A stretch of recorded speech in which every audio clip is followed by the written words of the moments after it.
Hello guys, আজকে আমরা এসেছিলাম মামা বাড়িতে দাদার 10 বদনের অনুষ্ঠানে। মানে দাদা আজকে 10 বদনে যাবে।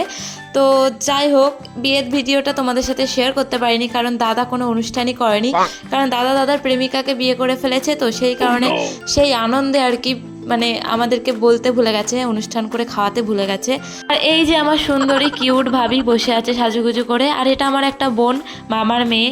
তারপরে আমরা একটু ফটো তুলে নিলাম, আর আমার বোন এদিকে ভিডিও কল করেছিল, তাই জন্য ভিডিও কলে আমার বোনের সাথে কথা বলছিলাম। আর এরপরে বোনের কলটা কেটে দিয়ে বসে যাব খেতে। আর এই দেখো বসেও পড়েছি খেতে, আমি আর আমার বোনটা একসাথে। তো এই দেখো বোনও পাশে বসে আছে। তো যাই হোক, দেখা যাক কী কী খেতে দেয়। তো খেতে কিন্তু অনেক কিছুই দিয়েছিল, বাট আমি স্যালাড ছাড়া কিছুই খেতে পাচ্ছিলাম না, তাই সেই লজ্জায় আর কি তোমাদের দেখাতে পারলাম না কী কী খেতে দিয়েছে। আর এদিকে আমি বানাচ্ছিলাম রিলস, বাট একটা রিলসও ঠিকঠাক হচ্ছিল না। আর তোমাদের যদি আমার মিনি ব্লগ ভালো লাগে, চ্যানেলটা সাবস্ক্রাইব করে দিও। টাটা।